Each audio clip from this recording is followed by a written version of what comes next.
Good morning बच्चों। Online संकल्प tutorial. बच्चों, आज हम आप लोगों को लॉर्ड इरविन के विषय में बताएंगे। पिछली कक्षा में मैंने लॉर्ड इरविन से पहले के महत्वपूर्ण गवर्नर जनरल्स के विषय में बताया था कि उनके कौन कौन से महत्वपूर्ण कार्य थे, क्या क्या वो किए थे, कौन कौन से बीए बीएड एंट्रेंस के लिए इम्पॉर्टेंट क्वेश्चंस हैं, वो सारा मैंने कराया था।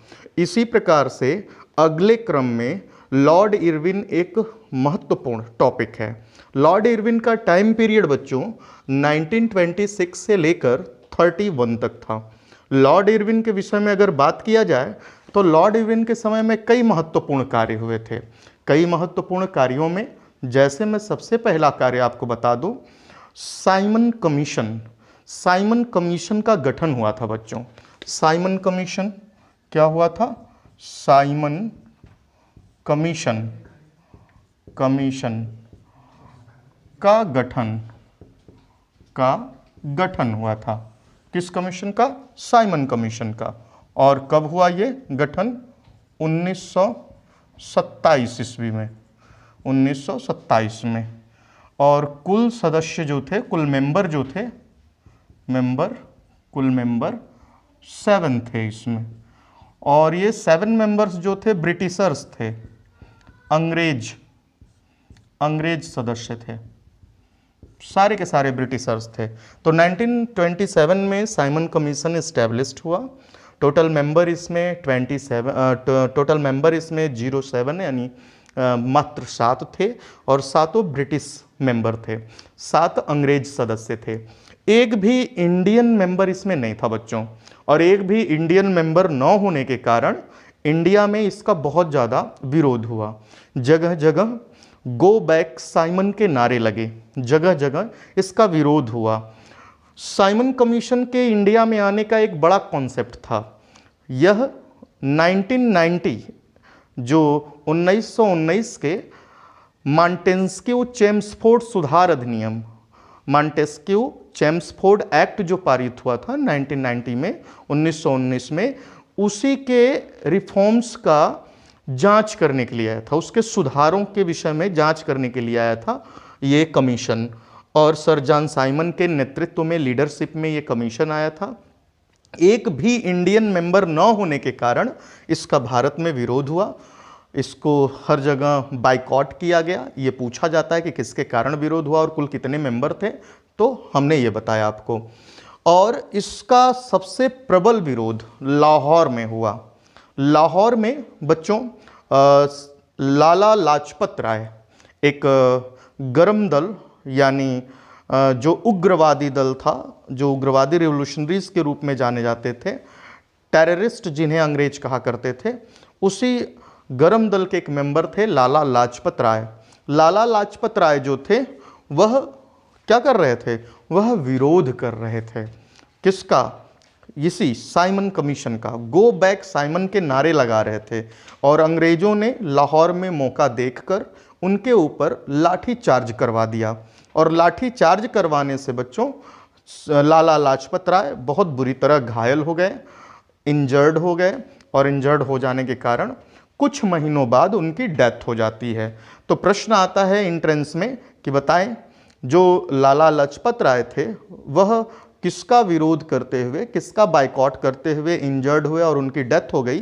तो साइमन कमीशन का बाइकॉट करते समय लाहौर में इंजर्ड हुए और उनकी क्या हो गई? डेथ हो गई। और यह भी ध्यान रखें, गो बैक साइमन के नारे किसने लगाए? तो लाला लाजपत राय और अदर पूरे इंडिया में अलग अलग फील्ड में इसके गो बैक साइमन के नारे भी लगाए गए। ये भी इंपॉर्टेंट है, ये आप याद रखिएगा। दूसरी सबसे महत्वपूर्ण चीज बच्चों ये भी आता है कि साइमन कमीशन में लाला लाजपत राय की जो डेथ हुई थी, इस डेथ का बदला लेने के लिए भगत सिंह, राजगुरु और सुखदेव ने अंग्रेज सैंडर्स को गोली मार दी। और अंग्रेज सैंडर्स को गोली मार के लाला लाजपत राय के डेथ का बदला लिया। तो ये क्वेश्चंस आते हैं। साइमन कमीशन को बच्चों, ये जो साइमन कमीशन है, इस साइमन कमीशन को white man commission, white man commission भी कहा गया, व्हाइट मैन कमीशन इसलिए कहा गया क्योंकि इसमें सारे के सारे मेंबर जो थे, वो 7 मेंबर जो थे, ये सब के सब ब्रिटिशर्स थे, इसीलिए इसे व्हाइट मैन कमीशन भी कहा गया। साइमन कमीशन के विषय में और जो बातें हैं इंपॉर्टेंट जो पूछी जाती हैं बच्चों, व्हाइट मैन कमीशन को साइमन कमीशन भी कहते हैं, मैंने जैसा बताया। और दूसरी चीज़, इसमें इंडियंस एक भी मेंबर नहीं थे, इसलिए इसका विरोध हुआ। कब गठन हुआ ये मैंने बताया, 1927। और first time white man commission कब आया, 3 फरवरी 1928 में। 3 फरवरी 1928 को कहाँ आया सर्वप्रथम, मुंबई, सर्वप्रथम मुंबई में आया साइमन कमीशन। तो पूछ देता है कभी कभी कि when the come to India Simon commission, तो 3 फरवरी 1928 विच प्लेस, तो मुंबई, ये याद रखिएगा। तो साइमन कमीशन से आने वाले क्वेश्चंस मैंने आपको बताए जो वेरी इंपॉर्टेंट है। और किसके टाइम में घटित हुआ था, ये जो था ये लॉर्ड इरविन के टाइम में घटित हुआ था। अब नेक्स्ट टॉपिक में बताता हूँ लॉर्ड इरविन के अंतर्गत और क्या हुआ था वो भी जान लीजिए। अगला जो चीज़ हुआ था 12 मार्च 1930, 12 मार्च 1930 को दांडी यात्रा, दांडी यात्रा प्रारंभ हुई। अगर आपसे पूछ दिया जाए कि when the start Dandi March, when the start Dandi March in India, तो 12 मार्च 1930 में स्टार्ट हुआ दांडी मार्च इंडिया में, ये इम्पोर्टेंट है। और अगर आपसे ये पूछ दिया जाए कि कहाँ से ये स्टार्ट हुआ और कितने मेंबर्स इसमें शामिल थे, तो ये इसका ध्यान रखिएगा, 78 वॉलेंटियर्स, वॉलेंटियर्स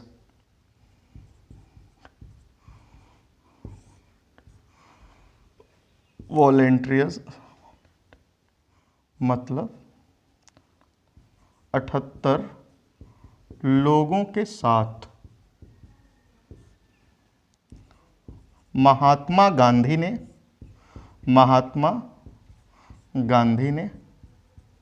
अहमदाबाद के साबरमती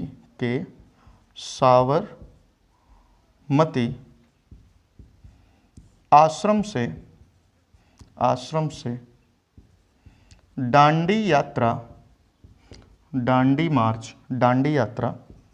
प्रारंभ की। अगर प्रश्न आ गया कि कब स्टार्ट हुआ दांडी यात्रा, तो दांडी यात्रा 12 मार्च 1913 में हुआ। और कितने वॉलेंटियर्स थे, कितने सत्याग्रही थे इसमें, तो 78।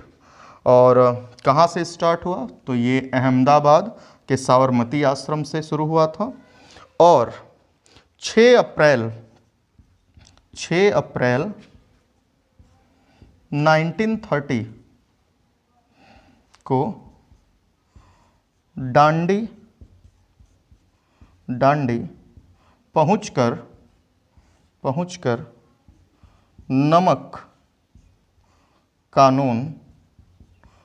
नमक कानून को अंग्रेजी में सॉल्ट रूल बोलते हैं, नमक कानून तोड़ा और नमक टैक्स देने से इनकार कर दिया। तो इस तरीके से यहाँ से शुरुआत होती है। 78 वॉलेंटियर्स के साथ वो अहमदाबाद के साबरमती आश्रम से निकले महात्मा गांधी।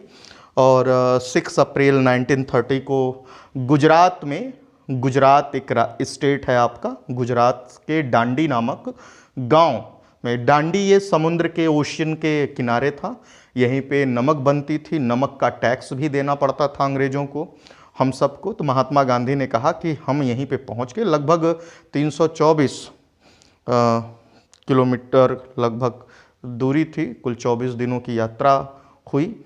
और 24 दिनों की यात्रा के दौरान 24 डेज़ में लगभग वो दांडी पहुँचे। और दांडी पहुँच के वहाँ पे हाथों में नमक लिया और हाथों में नमक लेके नमक रूल यानी सॉल्ट रूल तोड़ा और घोषणा की कि यहीं से यही 6 अप्रैल 1930 को ही घोषणा की सिविल डिसओबीडियंस मूवमेंट की, कि अब से सिविल डिसओबीडियंस मूवमेंट प्रारंभ होगा। सिविल डिसओबीडियंस मूवमेंट को सविनय अवज्ञा आंदोलन कहा जाता है, ये याद रखिएगा। क्या कहा जाता है? सविनय अवज्ञा आंदोलन। सिविल डिसओबीडियंस मूवमेंट को सविनय अवज्ञा आंदोलन कहा जाता है। तो ये इंपॉर्टेंट है। और 6 अप्रैल यानी 6 अप्रैल 1930 को ही ये मूवमेंट स्टार्ट हुआ, सविनय अवज्ञा आंदोलन।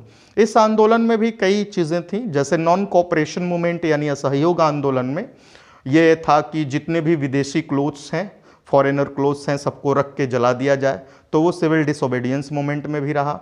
व्यापारी जो ट्रेडर्स थे वो अंग्रेज़ों का साथ न दें, सरकारी नौकरियों का परित्याग किया जाए, लॉयर जो भारत के जो लोग लॉयर के पोस्ट पे थे वो वकालत न करें, सरकारी विद्यालयों में बच्चों को स्टडी करने के लिए न भेजा जाए, जो गवर्नमेंट स्कूल्स थे। एक तरीके से बहिष्कार करना, जो सर्विसेज मिल रही थी ब्रिटिशर्स की, उन सारे सर्विसेज को डिनाई करना। और यही चीज़ें सिविल डिसओबीडियंस मूवमेंट में भी शुरू किया गया, यानी सविनय अवज्ञा आंदोलन में भी इसे लागू किया गया। बहुत तेज़ी से सविनय अवज्ञा आंदोलन प्रारंभ हुआ, देखते देखते पूरे भारतवर्ष में ये फैल गया ये आंदोलन। लेकिन लॉर्ड इरविन ने बहुत ही बेहद चालाकी से अपना काम बिगड़ता देख उसने ट्रेटी का प्रस्ताव रखा। महात्मा गांधी के सामने एक ट्रेटी का प्रस्ताव रखा। वो ट्रेटी की प्रस्ताव क्या रखा था, ये ध्यान रखना है हमें। ट्रेटी का जो प्रस्ताव उसने रखा था वो पूछा जाता है, एंट्रेंस में आया हुआ है कि क्या चीज़ उसने कहा था इस ट्रेटी के लिए। उसने विशेष तौर पे उसने 5 मार्च 1931 यानी 5 मार्च 1931 को गांधी इरविन समझौता, गांधी इरविन समझौता, गांधी इरविन समझौता अर्थात, या इसे ही हम दिल्ली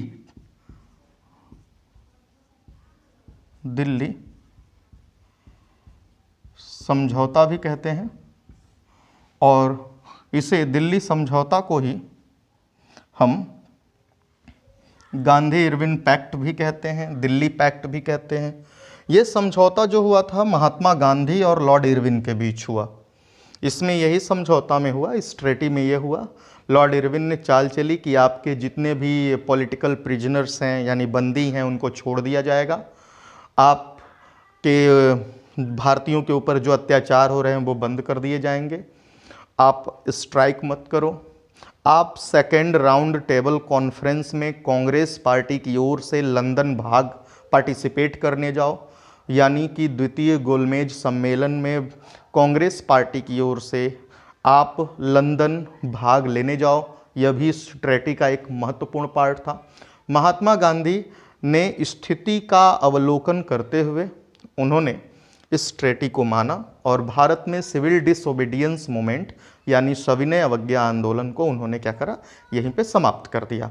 और ट्रेटी के तहत महात्मा गांधी लंदन चले गए सेकेंड गोलमेज सम्मेलन में पार्टिसिपेट करने कांग्रेस की तरफ से, यानी सेकेंड राउंड टेबल कॉन्फ्रेंस में भाग लेने के लिए चले गए।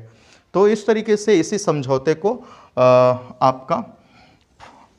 समझौते से आपका जो है सिविल डिसओबीडियंस मूवमेंट समाप्त हो जाता है। तो इम्पॉर्टेंट है, इसलिए इसे आप याद रखिएगा। इसके आगे बढ़ते हैं। गांधी इरविन समझौते के बाद क्या हुआ था उसके विषय में बताते हैं हम आपको।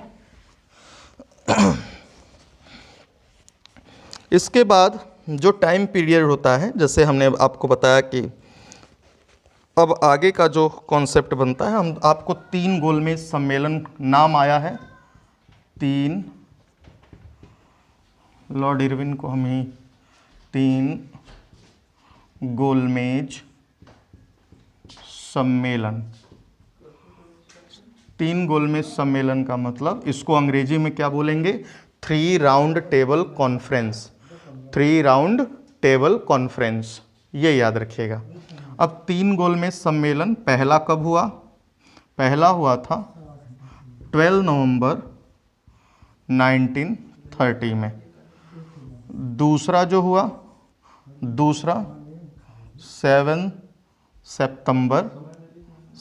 सितंबर 1931, और तीसरा जो हुआ वो हुआ 17 नवंबर 1932 को। ये 3 राउंड टेबल कॉन्फ्रेंस हुए। First round table conference 12 November 1930, 7 round table conference 7 September 1931 and third 17 नवंबर 1932 में। ये 3 राउंड टेबल कॉन्फ्रेंस, ये तीनों के तीनों किस जगह पे होते हैं? प्लेस तो लंदन में होते हैं, ये ध्यान रखिएगा। और प्रेसिडेंट कौन था, अध्यक्ष कौन था इन तीनों का? इस समय अध्यक्ष था ब्रिटेन का पीएम, ब्रिटेन का पीएम रैमजे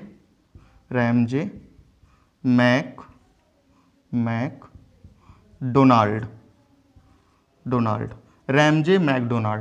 ये जो 3 राउंड टेबल कॉन्फ्रेंस हुए थे या 3 गोलमेज सम्मेलन जो हुए थे, इनकी टाइमिंग अक्सर पूछी गई है एंट्रेंस में, ये आपको याद रखनी है। पहला 12 नवंबर 1930 में हुआ था, सेकंड 7 सितंबर 1931 में हुआ था, थर्ड 17 नवंबर 1932 में। तीनों अगर प्लेस पूछ दे तो लंदन, एंड प्रेसिडेंट तीनों के जो थे वो ब्रिटेन के पीएम रैमजे मैकडोनाल्ड ने इसकी अध्यक्षता की थी। अगर आपसे ये क्वेश्चन पूछा जाता है कि बताइए एमके गांधी किस राउंड टेबल कॉन्फ्रेंस में कांग्रेस की ओर से पार्टिसिपेट करने गए थे, तो महात्मा गांधी जो थे वो दूसरे राउंड टेबल कॉन्फ्रेंस में, यानी आपका दूसरा राउंड टेबल कॉन्फ्रेंस होता है, उसी में वो गांधी इरविन पैक्ट के अंतर्गत, स्ट्रैटी के अंतर्गत वो पार्टिसिपेट होने गए थे। लेकिन रैमजे मैकडोनाल्ड से वह असंतुष्ट हुए और उन्होंने इस राउंड टेबल कॉन्फ्रेंस का त्याग कर दिया और वो वापस चले आए। ये तीनों गोलमेज सम्मेलन में पूछा जाता है क्वेश्चन कि तीनों गोलमेज सम्मेलनों में कौन सा भारतीय था जो पार्टिसिपेट किया। ज़्यादातर बार पूछा गया है तीनों गोलमेज सम्मेलनों में भाग लेने वाला भारतीय डॉक्टर BR अम्बेडकर थे। ये याद रखिएगा, इम्पॉर्टेंट है, कई बार पूछा हुआ है प्रश्न में। तीनों राउंड टेबल कॉन्फ्रेंस में भाग लेने वाले जो इंडियन थे वह कौन थे? डॉक्टर भीमराव अंबेडकर। ये तीनों गोलमेज सम्मेलनों में भाग लेने वाले भारतीय थे। लेकिन कांग्रेस की ओर से मात्र दूसरे गोलमेज सम्मेलन में भाग लिया था MK गांधी ने। MK गांधी किस जहाज से गए थे लंदन? कभी कभी पूछ देता है, SS राजपुताना जहाज से गए थे वो लंदन। जब राउंड टेबल कॉन्फ्रेंस में भाग लेने जाना था, SS राजपुताना शिप थी पानी वाली, उसी से वो गए थे। तो राउंड टेबल कॉन्फ्रेंस से अगर क्वेश्चंस आते हैं तो आपको ये ध्यान रखना है, इम्पॉर्टेंट है ये। तो आगे हम आपको अब बताते हैं।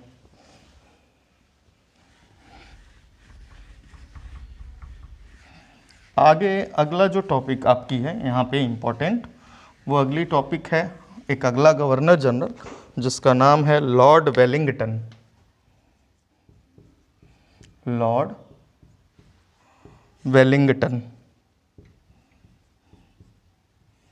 लॉर्ड वेलिंगटन, इनका टाइम पीरियड जो होता है 1931 से लेकर 1936 तक, 1936 तक ये लॉर्ड वेलिंगटन का टाइम पीरियड होता है। इनके समय में कई कार्य होते हैं, जैसे सेकेंड राउंड टेबल कॉन्फ्रेंस इनके समय में होता है, हमने आपको बताया ही है इसके पहले। लेकिन सबसे जो महत्वपूर्ण चीज़ होती है ये होती है गांधी अंबेडकर समझौता,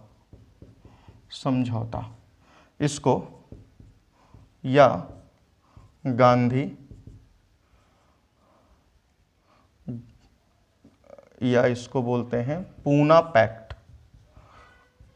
पैक्ट भी बोलते हैं, या गांधी अंबेडकर पैक्ट भी बोलते हैं। लॉर्ड वेलिंगटन के समय में ये एक महत्वपूर्ण घटना होती है, ये पूछा जाता है। ये घटना हुई थी 25 सितंबर 1932 को, 1932 को। इसमें क्या हुआ था कि रैमजे मैकडोनाल्ड जो था ब्रिटेन का पीएम, हिंदुओं के अंदर फूट डालने के लिए इसने एक चाल चली।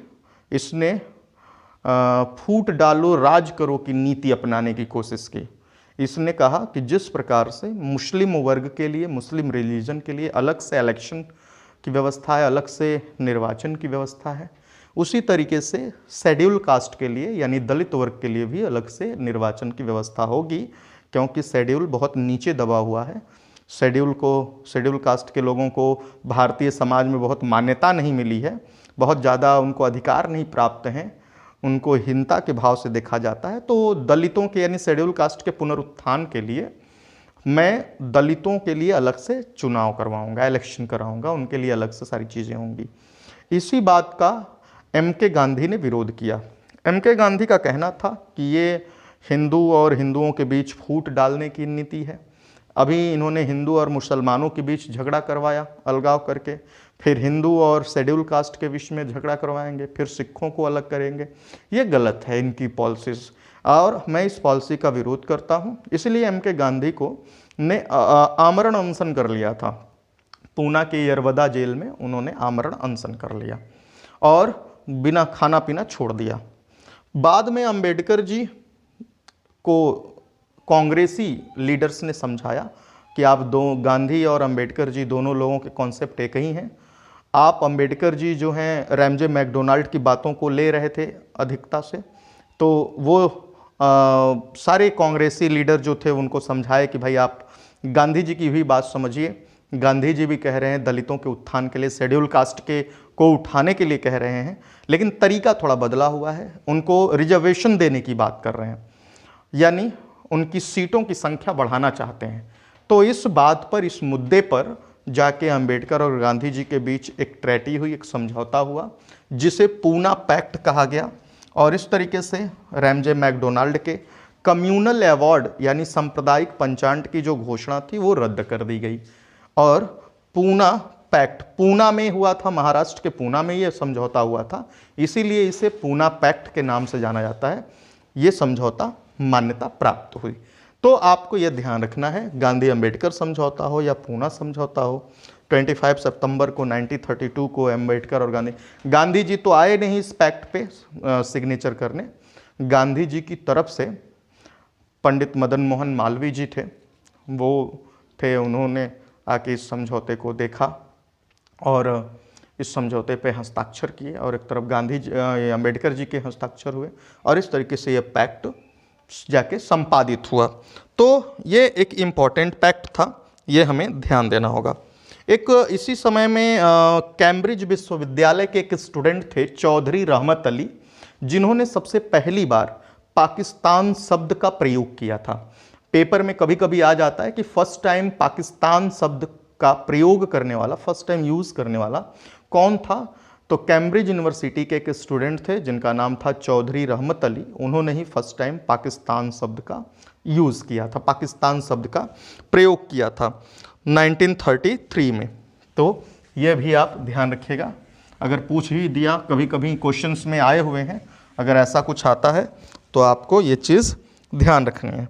और 1935 का इंडियन एक्ट, 1935 का भारतीय अधिनियम भी लॉर्ड वेलिंगटन के ही समय में पारित हुआ था। हमारे इंडियन कॉन्स्टिट्यूशन में सबसे ज़्यादा बातें 1935 के अधिनियम से ही ली गई हैं।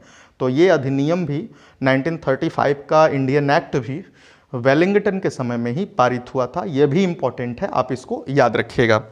अगला आपको ध्यान देना है, नेक्स्ट टॉपिक जो आपकी इम्पॉर्टेंट है वो है लॉर्ड लिनलिथगो। लॉर्ड लिनलिथगो,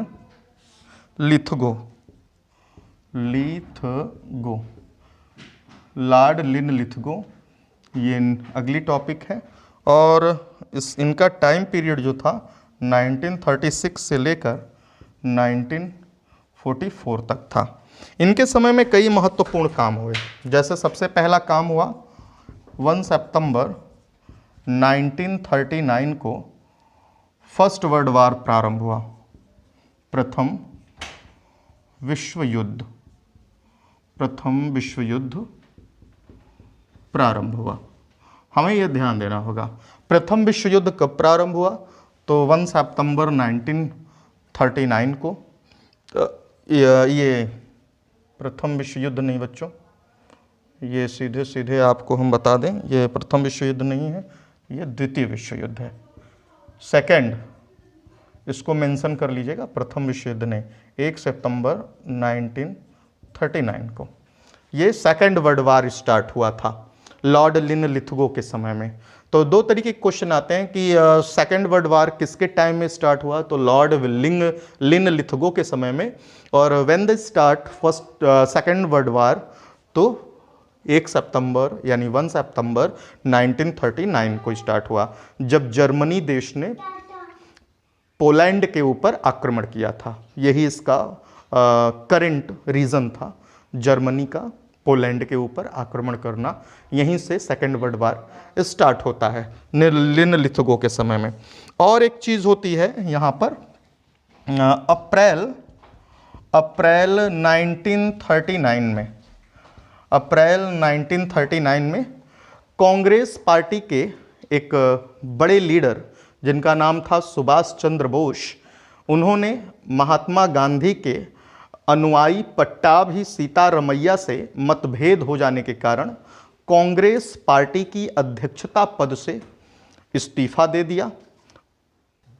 तो मैं बता रहा था आप लोगों को कि अप्रैल 1939 में सुभाष चंद्र बोस जो कांग्रेस के एक सुप्रीम लीडर थे, उन्होंने महात्मा गांधी के पट्टाभी सीतारमैया के साथ मतभेद हो जाने के कारण कांग्रेस पद के प्रेसिडेंट जो पोस्ट थी उससे इस्तीफा दे दिया, रिजाइन दे दिया, और कांग्रेस से अलग होकर एक नई पार्टी स्थापित की 1939 में, जिसको फॉरवर्ड ब्लॉक के नाम से जाना गया। फॉरवर्ड ब्लॉक के नाम से जाना गया। तो ये इंपॉर्टेंट है, ये याद रखें। फॉरवर्ड ब्लॉक कब इस्टेब्लिश्ड हुआ? तो 1939 में। और हु वाज द स्टेबलाइज करने वाला कौन था? तो याद रखिएगा, सुभाष चंद्र बोस, जो कांग्रेस पार्टी से अपना रिजाइन देके एक नई पार्टी बनाई। ये इंपॉर्टेंट है। ये दोनों काम किस समय में होते हैं? ये दोनों काम होते हैं लॉर्ड लिनलिथगो के समय में। तीसरा जो सबसे महत्वपूर्ण काम होता है इन्हीं के समय में, 8 अगस्त 1942 को क्विट इंडिया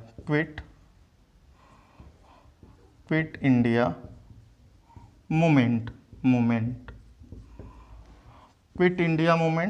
यानी भारत छोड़ो आंदोलन शुरू करने की घोषणा हुई।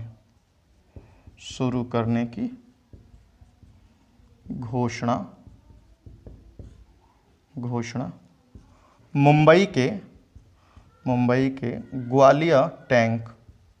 ग्वालियर टैंक से हुई। ये भी ध्यान देने की बात है कि 8 अगस्त 1942 को क्विट इंडिया मूवमेंट यानी भारत छोड़ो आंदोलन प्रारंभ करने की घोषणा एम.के. गांधी ने की। एम.के. गांधी के जीवन का ये अंतिम मोमेंट था, और इसी मोमेंट में एम.के. गांधी ने करो या मरो का नारा दिया था। करो या मरो का नारा दिया था। यह ध्यान रखने योग्य है। करो या मरो का नारा, डू और डाई का स्लोगन जो था क्विट इंडिया मूवमेंट में एम.के. गांधी ने दिया था, जिसको करो या मरो का नारा भी कहा जाता है। 9 अगस्त 1942 को मॉर्निंग में ये मूवमेंट स्टार्ट हुआ। जितने भी बिग लीडर थे इस मूवमेंट के, सारे बिग लीडर यानी बड़े नेताओं को ऑपरेशन जीरो आवर, कौन सा? ऑपरेशन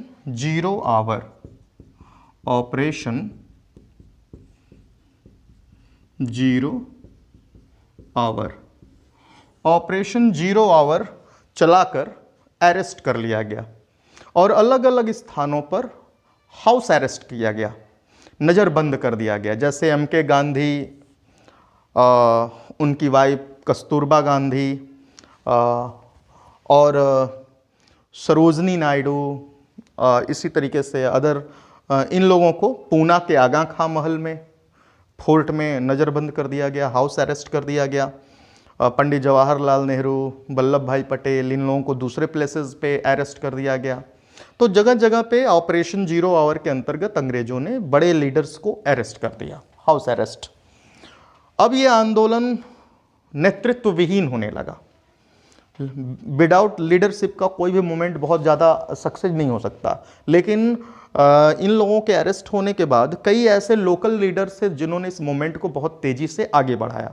जैसे बलिया में चित्तू पांडे ने वहाँ इस मूवमेंट को, जो क्विट इंडिया मूवमेंट है, इसको बहुत तेज़ी से बढ़ाया और वहाँ पे अंग्रेज़ों के पैरेलल गवर्नमेंट स्थापित कर दी, समांतर सरकार की स्थापना कर दी।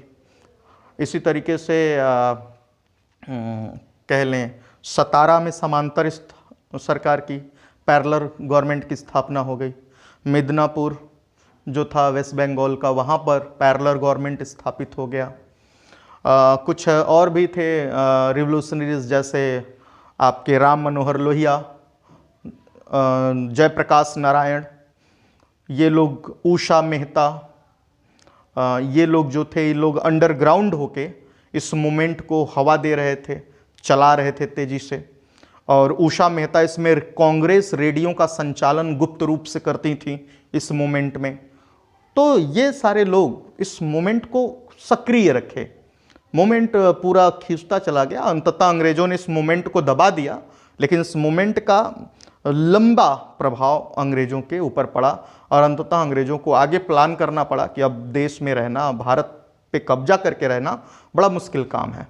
तो एक तरीके से मूवमेंट जो था वह पूरी तरीके से दबा दिया गया अंग्रेज़ों के द्वारा, लेकिन इसकी सफलता काफ़ी कुछ बताती है। इस मूवमेंट के अंतर्गत ही कस्तूरबा गांधी पूना के आगा खां महल में ही 1944 में उनकी डेथ हो जाती है और बाद में 1944 में ही MK गांधी को रिहा किया जाता है। उस समय से लेकर तब तक महात्मा गांधी बंद रहते हैं। तो इतना बड़ा जो मूवमेंट था क्विट इंडिया मूवमेंट, ये क्विट इंडिया मूवमेंट जो था ये लॉर्ड लिनलिथगो के समय में ही स्टार्ट हुआ था। पूछे गए हैं क्वेश्चंस अलग अलग तरीके से, जो जो पूछे गए हैं मैंने सारे लेक्चर में आपको बताए हैं, तो ये इसलिए आपको याद रखना जरूरी है, ये ध्यान रखना है। अब इतना हो जाने के बाद इन्हीं के समय में एक और घटना घटित होती है, आपको ध्यान देना होगा। एक घटना और होती है अगस्त प्रस्ताव। अगस्त प्रस्ताव भी लॉर्ड लिनलिथगो के समय में ही पारित होता है 1942 में। ये भी, इसको अगस्त आंदोलन के रूप में भी जाना जाता है। इसी समय में मार्च 1942 को 1942 में क्रिप्स मिशन भारत आया और उसने ये सुझाव दिया कि भारतीयों को एक डोमिनियन स्टेट के रूप में उनको, यानी स्वतंत्रता दे दी जाए, लेकिन उनके ऊपर शासन हम ही लोग करते रहेंगे, वो हमारे अंदर में अपना राज्य चलाएंगे, अपना देश चलाएंगे, डोमिनियन स्टेट। तो क्रिप्स मिशन, क्रिप्स प्रस्ताव कब पारित हुआ पूछा जाता है, तो मार्च 1942, ये आप याद रखिएगा, इम्पोर्टेंट है। और अब यहाँ से हम लोग अगला गवर्नर जनरल पढ़ेंगे। इस लॉर्ड लिनलिथगो के अंतर्गत जितनी चीज़ें बताई हमने वो सारे इम्पॉर्टेंट हैं, पेपर में आ रखे हैं, आप इसको ध्यान रखिएगा। अगला जो पार्ट है वो है अगला governor general Lord Wavell. Lord Wavell का टाइम पीरियड होता है 1944 से लेकर 1947 तक, ये लॉर्ड वेवेल का टाइम पीरियड होता है, ये ध्यान रखिएगा। और इन्हीं के समय में 1945 में शिमला पैक्ट होता है। शिमला पैक्ट पूछा जाता है, शिमला समझौता कब हुआ, तो 1945 में शिमला समझौता हुआ था, ये ध्यान रखिएगा। और इन्हीं के समय में कैबिनेट मिशन जो था वो भारत आया, कैबिनेट मिशन भारत आया। 1946 में 1946 में कैबिनेट मिशन भारत आया। कैबिनेट मिशन के ही एडवाइस पर कॉन्स्टिट्यूटेंट असेंबली मेक हुई। कॉन्स्टिट्यूटेंट असेंबली को हम संविधान सभा कह सकते हैं। संविधान सभा का गठन कैबिनेट मिशन के ही एडवाइस पर हुआ था, ये ध्यान रखिएगा, वेरी इंपॉर्टेंट क्वेश्चन है। और कैबिनेट मिशन कब इंडिया आया, तो हमने बताया 1946 में। और कैबिनेट मिशन में कितने मेंबर्स थे टोटल, तो 3 मेंबर्स थे। एवी अलेक्जेंडर पहला, एवी अलेक्जेंडर दूसरा, पैथिक लॉरेंस और स्टेफोर्ड क्रिप्स, ये 3 हैं। एवी अलेक्जेंडर, पैथिक लॉरेंस और स्टेफोर्ड क्रिप्स, ये 3 मेंबर्स थे जो कैबिनेट मिशन के अंतर्गत इंडिया आए थे। और इन्होंने कॉन्स्टिट्यूटेंट असेंबली यानी संविधान सभा के गठन का सुझाव दिया और संविधान सभा का गठन हुआ, यह ध्यान रखने की बात है। तो लॉर्ड वेवेल के समय में यह घटनाएं हुई। और लॉर्ड वेवेल के बाद जो अगला गवर्नर जनरल रहता है उसके विषय में मैं बताता हूं। अगला जो आपका है उसका नाम है लॉर्ड माउंटबेटन। लॉर्ड माउंटबेटन ये स्वतंत्र भारत का पहला गवर्नर जनरल था। लॉर्ड माउंटबेटन हमने शुरू में ही बताया था। और इसका जो टाइम पीरियड था मार्च 1947 से लेकर जून आपका 1948 तक, जून 1948 तक लॉर्ड माउंटबेटन का टाइम पीरियड था। तो ये इम्पॉर्टेंट है, स्वतंत्र भारत का first governor general Lord Mountbatten था। इसी के समय में क्या हुआ, लॉर्ड माउंटबेटन के समय में, कि भारत की आज़ादी के लिए पूछा जाता है कभी कभी कि ये कब माउंटबेटन प्लान लागू हुआ था, तो 3 जून 1947 को माउंटबेटन प्लान घोषित हुआ। और माउंटबेटन प्लान के अंतर्गत ही 14 अगस्त 1947 को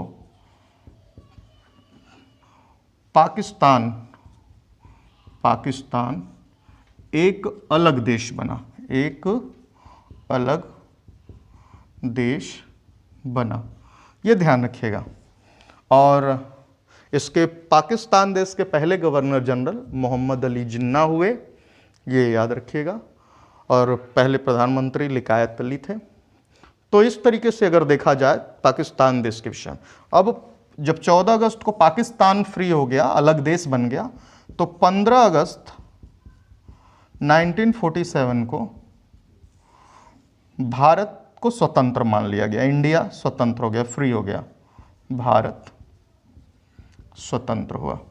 यानी भारत किससे स्वतंत्र हुआ, भारत ब्रिटिशर्स एडमिनिस्ट्रेशन से स्वतंत्र हुआ।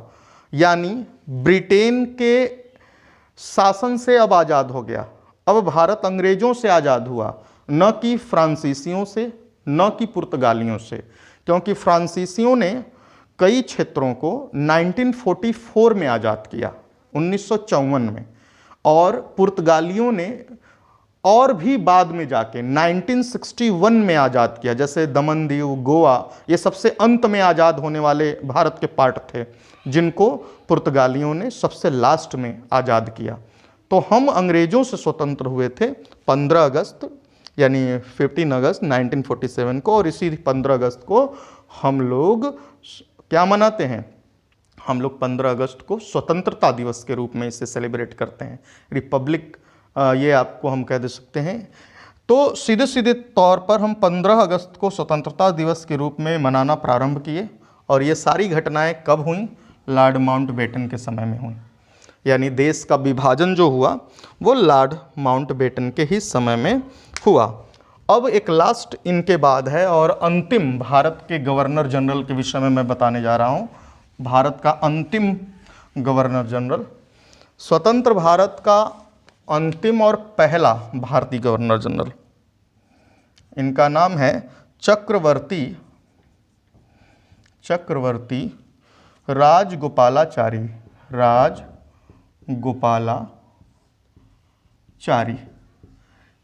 चक्रवर्ती राजगोपालाचारी का जो समय काल था 1948 से लेकर 1950 तक, यह स्वतंत्र भारत के पहले भारतीय गवर्नर जनरल थे और अंतिम गवर्नर जनरल भी थे।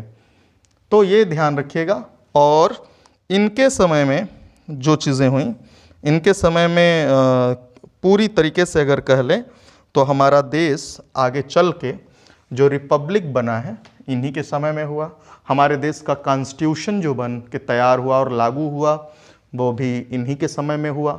तो हमारे देश का संविधान जो बना और लागू हुआ वो चक्रवर्ती राजगोपालाचारी के ही समय में हुआ। तो ये याद रखने वाली चीज़ है, इसे हमें याद रखना है। इस तरीके से बच्चों मैंने आपको बंगाल के गवर्नर, भारत के गवर्नर, भारत के वायसराय और कौन कौन से ढेर सारे गवर्नर जनरल हुए उन सब के विषय में मैंने आपको बताया। और बीए और बीएचयू एंट्रेंस में, चाहे वो इंग्लिश मीडियम के बच्चे हों, हिंदी मीडियम के बच्चे हों, मैंने दोनों में ही कोशिश की है आपको पढ़ाने की कि किसी का नुकसान ना हो। दोनों आप लोग समझ रहे होंगे। और बस कई बार इसको बार बार इस वीडियो को सुनिए, लिखिए। आपको इससे ज़्यादा कुछ पढ़ना नहीं है गवर्नर जनरल में, आपको आराम से ये तैयार हो जाएगा। अब हम लोग इसी के आगे अगली टॉपिक जो देखेंगे, हम लोग देखेंगे भारत के राष्ट्रीय आंदोलन। भारत के राष्ट्रीय आंदोलन, भारत के राष्ट्रीय आंदोलन यानी नेशनल मूवमेंट, इंडिया के कौन कौन से नेशनल मूवमेंट होते हैं, हम उसके विषय में अब हम लोग पढ़ेंगे। नेशनल मूवमेंट में कई तरीके के मूवमेंट आते हैं बच्चों, जिनके विषय में अभी हमने आपको कई बताए भी हैं, अलग अलग तरीके के मूवमेंट और अलग अलग चीज़ें भी बताई हैं। सबसे पहले हम इस नेशनल मूवमेंट की आधारशिला बताते हैं। इनकी जो मूवमेंट हुए ज़्यादा से ज़्यादा कांग्रेस पार्टी के द्वारा शुरू हुए थे मूवमेंट, या तो एम.के. गांधी जो थे उनके युग में ये मूवमेंट्स देखने को मिलते हैं। तो हम आपको सबसे पहले कुछ मूवमेंट्स, कुछ घटनाओं के विषय में बताएंगे जो कि अलग अलग समय में हुए थे, अलग अलग लोगों के द्वारा हुए थे। और इसमें कई ऐसे हैं जिनको आपको डेट वाइज याद करनी होगी, जैसे कुछ मूवमेंट्स और कुछ घटनाएं, आंदोलन व घटनाएं जो हैं उनको आपको याद रखना होगा सीधे तौर पर। सबसे पहले अगर हम आपको पहले भी पढ़ाए थे बंगाल विभाजन, अगर आपसे पूछ दे कि कब हुआ था तो हमने बताया था बंगाल विभाजन कब हुआ था, 1905 में हुआ था। हमने बताया था बंगाल विभाजन के विषय में कि कब कब हुआ, कैसे कैसे हुआ, ये चीज़ें हमने आपको बताई थी। लेकिन अगर बंगाल विभाजन के विषय में ये जो चीज़ें थीं, ये हमने बताते समय आपसे बताया था कि ये दो पार्टों में बट गया था, पूर्वी बंगाल और पश्चिमी बंगाल, ये दो रूपों में बंगाल बट गया था। लॉर्ड कर्जन ने 20 जुलाई 1905 में ये घोषणा की थी कि बंगाल पार्टीशन होगा, और 16 अक्टूबर 1905 में ये पूरे बंगाल में लागू कर दिया गया। बंगाल दो भागों में डिवाइड भी हो गया। स्वदेशी मूवमेंट हुए इसके अगेंस्ट, बंगाल विभाजन की घोषणा के विरोध में। रविंद्रनाथ टैगोर थे जिन्होंने मुसलमानों के हाथों पर राखी बांध के रक्षाबंधन दिवस के रूप में इसको सेलिब्रेट किया कि दोनों मुस्लिम और हिंदुओं के बीच किसी तरीके का भेदभाव ना हो जाए, इसको बचाने के लिए। और इसमें जो बंगाल विभाजन हुआ था, इस बंगाल विभाजन में विशेष तौर पर अगर पूछ दे कि बंगाल विभाजन के समय लेफ्टिनेंट गवर्नर कौन था, बंगाल विभाजन के समय बंगाल का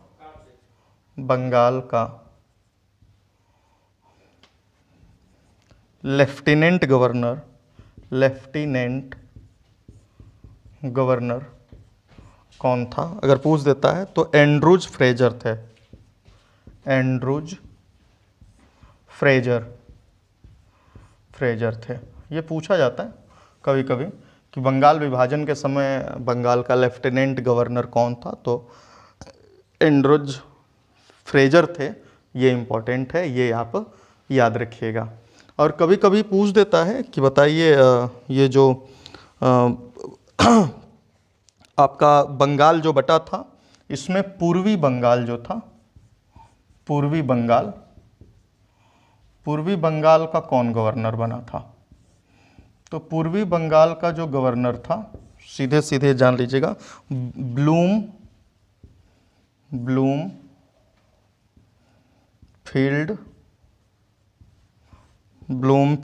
फूलर, ये पूर्वी बंगाल के जो गवर्नर थे। बंगाल दो पार्ट में डिवाइड हो गया था, तो ईस्टर्न जो बंगाल था उसका जो गवर्नर था ब्लूमफील्ड फूलर था। इस समय ईस्टर्न जो बंगाल है वो बांग्लादेश के रूप में जाना जाता है। ये मुस्लिम बाहुल्य एरिया था, तो इसीलिए उस समय में करजन ने दिमाग लगाया कि मुसलमानों और हिंदुओं के बीच खाई कर दो, पूर्वी बंगाल यानी ईस्टर्न बंगाल और वेस्टर्न बंगाल दो पार्ट में डिवाइड कर दिया जाए। तो ये पूछा जाता है कि ईस्टर्न बंगाल का गवर्नर कौन था, तो ये ध्यान रखिएगा और इम्पॉर्टेंट भी है। तो बंगाल विभाजन अगर आता है तो हमें ये ध्यान देना होगा, बंगाल विभाजन से आने वाले क्वेश्चन को, अगर ये एक इम्पॉर्टेंट है। और इसी तरीके से आपको एक अधिवेशन के विषय में भी जानना है। वो अधिवेशन था सूरत अधिवेशन।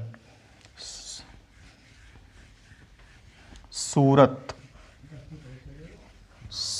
अधिवेशन जो था, पूछ देता है कि सूरत अधिवेशन कांग्रेस का कब हुआ?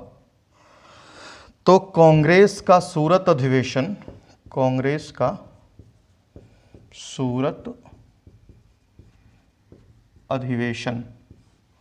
सूरत सेमिनार जो था, ये हमें डेलीगेशन जो था सूरत में होने वाला, इसके अध्यक्ष जो थे, प्रेसिडेंट जो थे, रास बिहारी बोस थे सूरत सेमिनार के। और इसी सम्मेलन में, इसी सम्मेलन में कांग्रेस पार्टी गरम दल व नरम दल दो भागों में, दो विचारधारा में, दो भाग या विचारधारा में बट गए। तो अगर प्रश्न आ जाए कि किस सेमिनार में, कांग्रेस के किस डेलीगेशन में कांग्रेस पार्टी टू पार्ट में डिवाइड हो गई, तो वो सूरत सम्मेलन था जिसके प्रेसिडेंट रास बिहारी बोस थे। और ये दो पार्ट में, एक उग्रवादी रिवोल्यूशनरीज थे जो टेररिस्ट के रूप में जाने जाते थे अंग्रेज़ों के द्वारा, जिसको हम गरम दल कहते हैं, और एक तरफ लिबरल थे यानी उदारवादी विचारधारा के सोच वाले लोग थे। ये दो विचारधाराओं में कांग्रेस पार्टी में डिवाइडेशन हो गया। जो गरम दल के लोग थे, गरम दल के अंतर्गत कुछ लोगों के नाम अक्सर पूछे जाते हैं, यानी जो उग्र विचारधारा वाले थे, रिवोल्यूशनरीज थे। तो गरम दल या उग्रवादी दल, इसमें लाल बाल पाल और अरविंद घोष, ये इन लोगों का नाम आता है। लाल का यहाँ पे मतलब है लाला लाजपत राय, बाल से मतलब है बाल गंगाधर तिलक, और पाल से मतलब है विपिन चंद्र पाल। बीएचयू एंट्रेंस में पूछा जाता है कि लाल बाल पाल का क्या मतलब है, तो ये तीनों ही उग्रवादी दल के नेता हैं, गरम दल के, लाल से लाला लाजपत राय, बाल से बाल गंगाधर तिलक, पाल से बिपिन चंद्र पाल, और एक और उग्रवादी दल के नेता होते हैं अरविंद घोष, जो कि बाद में चल के संन्यास ग्रहण कर लेते हैं, राजनीति छोड़ देते हैं और पौंडीचेरी में ओरविले आश्रम स्थापित करते हैं अरविंद घोष, और वहीं पर अपना जीवन व्यतीत करते हैं। तो पूछ देता है कि ओरविले आश्रम कहाँ पर है, तो ओरविले जो आश्रम है ये पौंडीचेरी में है और अरविंद घोष ने इसे स्टेबल किया था। और लाल बाल पाल कौन थे, तो हमने बताया ही, ये सब के सब कांग्रेस के गर्म विचारधारा वाले सोच थे। इनका मतलब था अगर अंग्रेज एक थप्पड़ मारता है तो अंग्रेज को भी तुरंत थप्पड़ मारकर उसका जवाब दें, उससे अनुनय विनय न करें। यह इस सोच वाली विचारधारा थी। और इसी के विपरीत जो दूसरी विचारधारा थी, इसके विपरीत, वो नरम दल की थी। नरम दल यानी उदारवादी, लिबरल। इसमें जो आते हैं गोपाल कृष्ण गोखले, गोपाल कृष्ण गोखले एक हैं। दूसरा जो अगर देखा जाए दादा भाई नौरोजी, नौरोजी ये भी हैं। सुरेंद्रनाथ बनर्जी, ये सब जो थे, चाहे वो गोपाल कृष्ण गोखले हों, दादा भाई नौरोजी हों, सुरेंद्रनाथ बनर्जी हों, ये सब के सब लोग उदारवादी विचारधारा के थे। ये अंग्रेज़ों से अनुनय विनय करके, अंग्रेज़ों से सहयोगात्मक रवैया अपनाकर भारत की आज़ादी चाहते थे। तो इस प्रकार से देखा जाए तो नरम दल और गरम दल, यह दो विचारधाराएं कांग्रेस के सूरत डेलीगेशन में दो पार्ट में ये डिवाइड हो गई थी। इम्पॉर्टेंट है, कई बार पूछा गया है, इसे आपको याद रखना है। तो अब सूरत अधिवेशन के बाद हम लोग जो पढ़ेंगे, अगला हम लोग जो इम्पोर्टेंट है वह लखनऊ समझौता पढ़ेंगे, लखनऊ ट्रेटी पढ़ेंगे, उसके विषय में ध्यान देंगे। लखनऊ समझौता के विषय में यह भी ध्यान दीजिएगा, लखनऊ समझौता। अब तो मैं बता रहा था कि लखनऊ समझौता अब हम लोग पढ़ेंगे। कोशिश करते हैं कि लखनऊ समझौता जो है थोड़ा सा बड़ा टॉपिक है, तो इसको हम अगले वाले भाग में बताते हैं लखनऊ समझौता को। आज इतना ही।